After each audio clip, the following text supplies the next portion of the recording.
అందరికీ నమస్కారం. నేను మీ ఆయుర్వేద డాక్టర్ చిట్టిపొట్ల మధుసూదన్ శర్మని. మనం ఈ వీడియోలో మోకాళ్ళ నొప్పులకి మెరుగైన వైద్యం అనేటువంటి చక్కటి ఆసక్తిదాయకమైనటువంటి అంశాన్ని గురించి తెలుసుకోబోతున్నాం. ఈ రోజుల్లో చిన్న వయస్సులోనే మోకాళ్ళ నొప్పుల సమస్య మొదలయ్యి వేధిస్తూ బాధిస్తూ పీడిస్తూ ఇబ్బంది పెట్టేటువంటి పరిస్థితి ఏర్పడుతూ ఉంటుంది. ఈ నేపథ్యంలో భాగంగా నేను గత కొన్ని వీడియోల్లో కూడా ఈ మోకాళ్ళ నొప్పులకు సంబంధించి కారణాలేంటి, అట్లే కడుపులోకి ఎలాంటి ఔషధాలు మనం తయారు చేసుకొని వాడుకోవాలి, పైపూత మందుగా ఎలాంటి ఔషధాలు తయారు చేసుకొని వాడుకోవాలి మొదలగు వివరాలు తెలియజేయడం జరిగింది. ఈ వీడియోలో మరొక ఫార్ములాని కడుపులోకి ఎలా వాడుకోవాలో తెలియజేయబోతూ ఉన్నాను. ఈ యొక్క మోకాళ్ళ నొప్పుల సమస్య తగ్గేందుకు ఔషధం ఎలా తయారు చేసుకోవాలంటే దీనికి కావలసినటువంటి పదార్థాలు 3. మొట్టమొదటిది కరక్కాయ పెచ్చుల యొక్క చూర్ణం. మొట్టమొదటిది కరక్కాయ పెచ్చుల యొక్క చూర్ణం ఒక 50 గ్రాములు తీసుకోండి.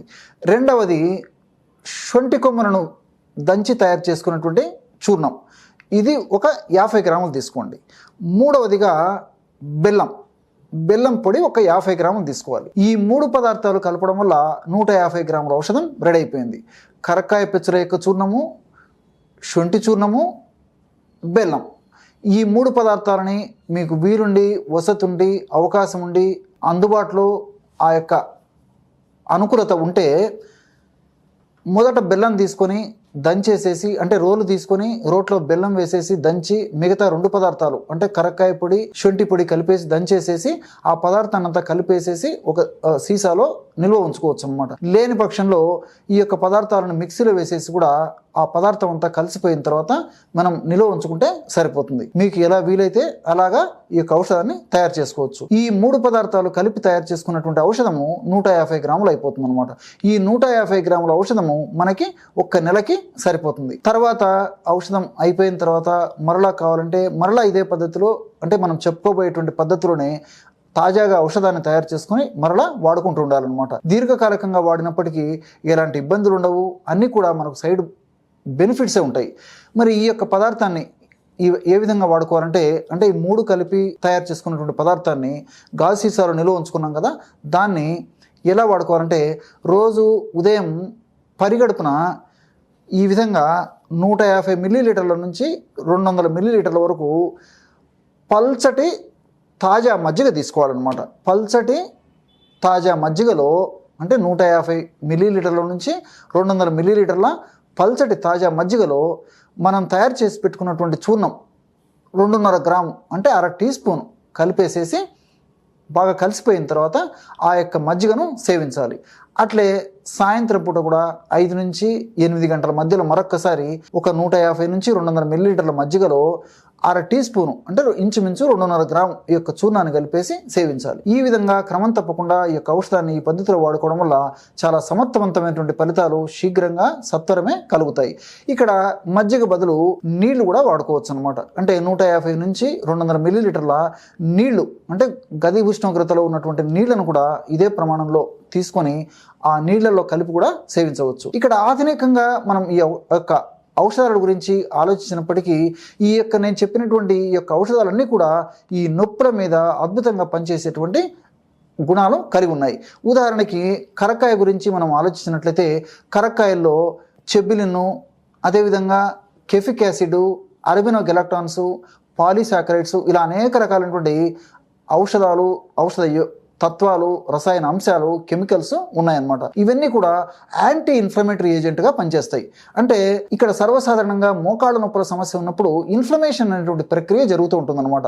ఈ ఇన్ఫ్లమేషన్ అనేటువంటి ప్రక్రియ జరిగినప్పుడు ఆ ప్రక్రియలో భాగంగా అందులో TNF ఆల్ఫా, అదేవిధంగా ఇంటర్లీకిన్స్ అంటే IL-2, IL-6, సైటోకైన్స్ ఇలాంటి వివిధ రకాలైనటువంటి రసాయన పదార్థాలు ఉత్పత్తి అయ్యి ఆ రసాయన పదార్థాల యొక్క ప్రభావం చేత, ఆ తీక్ష్ణత చేత మోకాళ్ళ భాగంలో నొప్పి, పోటు, సలుపు, బాధ ఇలాంటివన్నీ కలుగుతుంటాయి అన్నమాట. మరి నేను చెప్పినటువంటి పద్ధతిలో ఈ యొక్క కరక్కాయలు ఉన్నటువంటి ఈ యొక్క రసాయన పదార్థాలు యాంటీ ఇన్ఫ్లమేటరీ ఏజెంట్గా పనిచేయడం వల్ల ఆ యొక్క రసాయన పదార్థాల ఉత్పత్తిని తగ్గిస్తాయి. రసాయన పదార్థాల వల్ల మన కలిగేటువంటి యొక్క బాధలను కూడా తగ్గించేటువంటి శక్తి ఈ యొక్క కరక్కాయలు ఉన్నటువంటి నేను చెప్పినటువంటి ఈ యొక్క ఔషధాల్లో రసాయన పదార్థాల్లో ఉంది. అదేవిధంగా శొంఠిలో కూడా ఫినోలిక్ కాంపౌండ్స్, జింజరాలు, షాగోలు ఇలాంటి అనేక రకాలైనటువంటి అంశాలు ఉంటాయన్నమాట. ఇవన్నీ కూడా నొప్పి తగ్గేందుకు సహకరిస్తాయి. అదేవిధంగా ఇంతకుముందే చెప్పినట్లు హానికారకమైనటువంటి రసాయన పదార్థాల యొక్క ఉత్పత్తి మోకాళ్ళ భాగంలో జరిగి ఆ యొక్క ఉత్పత్తి యొక్క ప్రభావం చేత మోకాళ్ళ భాగంలో ఉన్నటువంటి నొప్పి, పోటు, సలుపు, బాధ ఈ యొక్క సమస్యలను తగ్గించేందుకు కూడా శొంఠిలో ఉన్నటువంటి ఈ షాగోలు, అదేవిధంగా ఇంతకుముందు చెప్పినట్టు జింజిరాల్లో అనేటువంటి రసాయన పదార్థాలు, ఫినోలిక్ కాంపౌండ్స్ ఉపయోగపడతాయి. అట్లే బెల్లం గురించి మనం ఆలోచించినట్లయితే బెల్లంలో అనేక రకాలైనటువంటి పోషక విలువలు, పోషక తత్వాలు ఉన్నాయి. Calcium, iron, folic acid, magnesium, phosphorus ఇలాంటి అనేక రకాలైనటువంటి అద్భుతమైనటువంటి ఔషధ గుణాలు, రసాయన తత్వాలు బెల్లంలో ఉన్నాయి. మరి ఈ 3 పదార్థాలు కలిపి ఔషధంగా తయారు చేసుకుని వాడుకుంటున్నాం కాబట్టి ఈ 3 పదార్థాల యొక్క ప్రభావం చేత ఔషధం మరింత శక్తివంతంగా, శీఘ్రంగా, సత్వరమే పనిచేసేందుకు అవకాశం ఏర్పడుతుంది. అదేవిధంగా ఒకవేళ వీలైతే మజ్జిగను కూడా వాడుకోవడం వల్ల మజ్జిగ కూడా ఈ యొక్క మోకాళ్ళ నొప్పుల సమస్యకి చక్కగా ఉపయోగపడేందుకు దోహదపడుతుంది అనమాట. ఈ మజ్జిగలో ఉన్నటువంటి వివిధ రకాలైనటువంటి కాల్షియము, అదేవిధంగా కొన్ని రకాలైనటువంటి పోషక అంశాలు కూడా ఈ యొక్క మోకాళ్ళ నొప్పులు తగ్గేందుకు సహకరిస్తాయి. కాబట్టి అలాంటి వీలు కానటువంటి వాళ్ళు నీళ్లతో కలిపి వాడినప్పటికీ చక్కటి ఫలితాలు కలిగేటువంటి పరిస్థితి ఏర్పడుతుంది. మరి ఈ యొక్క పదార్థాన్ని దీర్ఘకాలికంగా వాడుకోవచ్చు. కానీ ఇందులో మనం బెల్లం కలపడం వల్ల షుగర్ వ్యాధిగ్రస్తులు, అదేవిధంగా ఎక్కువగా బరువు ఉన్నటువంటి వాళ్ళు మినహాయించి మిగిలిన వాళ్ళందరూ కూడా క్షేమదాయకంగా దీర్ఘకాలం పాటు కూడా వాడుకోవచ్చు అన్నమాట. మరి ఈ షుగర్ వ్యాధిగ్రస్తులు, బరువు ఉన్నటువంటి వాళ్ళు మాత్రము ఈ యొక్క ఔషధాన్ని మినహాయించి నేను గత కొన్ని వీడియోల్లో కూడా వేరే రకరకాలైనటువంటి ఔషధ యోగాలు తెలియజేయడం జరిగింది. ఆ ఔషధాలు వాడుకుంటే సరిపోతుంది.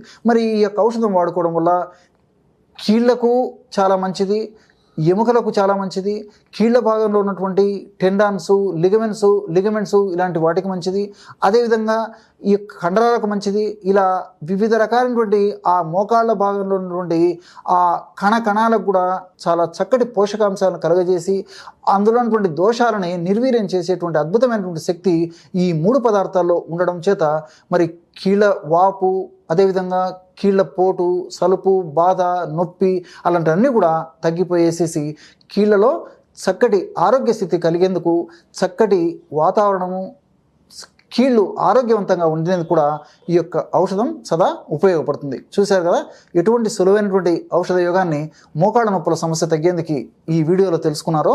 మరొక వీడియోలో మరొక అంశంతో మళ్ళీ కలుద్దాం. అంతవరకు నమస్కారం. మీ చిట్టిబొట్ల.